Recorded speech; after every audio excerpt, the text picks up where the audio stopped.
Stop. Did you know that you have an addiction? Well, if you're watching this video, there's a high chance that you do. To what, you may ask? Well, look in your pocket. You'll probably find this really cool, large rectangular wonder box called a phone. In fact, I know you so well that I can guess it's probably an iPhone from the 11 to the 14. Mine's not that. But that's besides the point. You may be wondering, but Superstar, how did I break free from my addiction? Well, first off, thanks for acknowledging your fault, and second, stick around.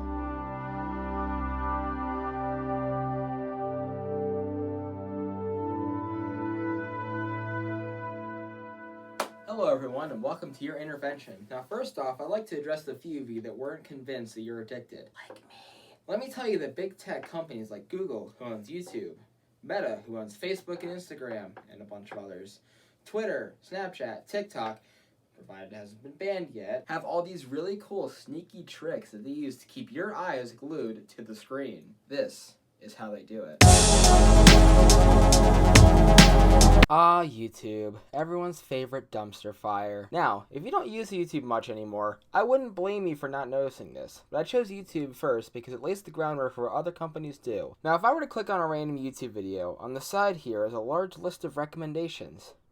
Now, it may seem like these are just a chain link videos about similar topics together, but it's a little sneakier than that. See, these videos over time will be fine-tuned specifically to suit what you want to watch. And they do this so you watch more videos, see more advertisements, stay on the site longer, and print more money. Wow, I sure do hope the rest of them don't do this. Right?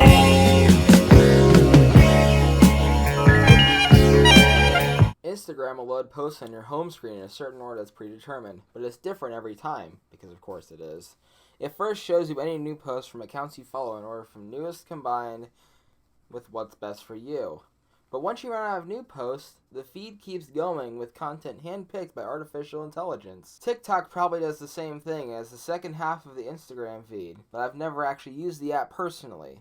Snapchat has adopted their own TikTok knockoff that nobody uses, but what people do use is stories. I believe stories were created by Snapchat and adopted by all their platforms, but that's besides the point. It's essentially pictures that you can distribute to either all of your friends or to the public if you're daring enough, though only your friends can leave comments on it from what I've seen. There are also shows underneath your friends' stories, which are specially curated stories, likely for the purpose of routing our brains further for more advertising dollars. Speaking of which...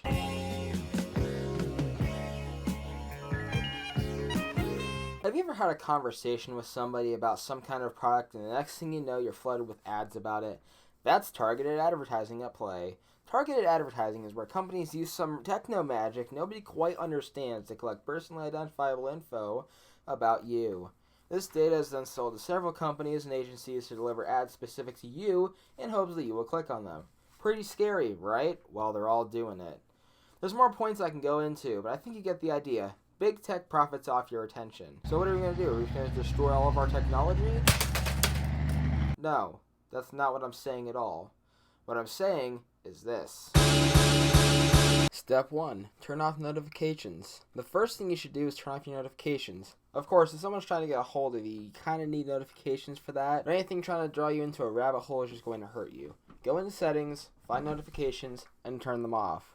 If you're on Android, hold an app, hit the I button, click the notifications, and turn off anything that isn't direct communication. Step 2. Remove harmful apps. I actually did this one myself by deleting Instagram a little while back, and I found myself feeling better without it. I only have Facebook because it has Marketplace, which I got banned from. But other than that, get rid of TikTok, get rid of Snapchat, and before you say you can't talk to your friends then, your phone's literally designed for that. And like I said before, you should remove Instagram in addition. Twitter would be a good one to get rid of, Reddit too, any mobile games because the DS is better anyway. Step 3, take away the outrage. The best way to destroy politics at this point is to destroy them. Everyone has their bias, but by not feeding it, we don't divide America into two sides, or many sides if you're in another country that has many different parties to choose from. My point is, both sides are bad and we need to acknowledge that. Delete Fox News, CNN, MSNBC, and never watch them again. Their sole purpose is to pollute political discourse and disguise it as news. You probably have a newspaper, and you might even still be subscribed to it. Maybe you should take a look at the world around you instead of fighting random people online. Step 4. Put the phone down. If after all this you still feel an urge to constantly pick up your phone and lose hours to a screen, try this. Apps like Flips and Insight Timer are apps designed to keep you focused on your goals and keep you from getting addicted. In addition, keep the phone away in the mornings and the evenings. Unless your mom is trying to call you, then I don't know what to tell you. If you have a family, make them keep the phone away while eating. If you're like me and you don't have a family, this is even easier to do because you're only holding yourself accountable. Create a shared charging station or just generally keep your phone away from your bed or nightstand, if you're lucky. Finally, you can try using a real alarm clock. Step 5. Step away and focus on you. The last step to breaking free is to literally break free. Let everyone know that you're going offline for a day. Shut your phone off and leave it behind. Make them actually come and see you in person. Kick all the negativity to the door. They're just people on a screen that don't like you. All they know is what you let them know. There are some more options to disconnect yourself from the world and the screen. First off, Chrome has an extension that removes YouTube recommendations, the Facebook news feed, and an app on your phone that blocks robot calls. And how could I forget the legendary ad blockers, which have somewhat been ruined by websites getting tricky in detecting them, preventing you from using their site with an ad blocker. If you want to play 4D chess with these sites, disable JavaScript on such websites if they don't give you an option to continue. And if doing all that still doesn't work, please don't do this. Sell your electronics instead and make your money back.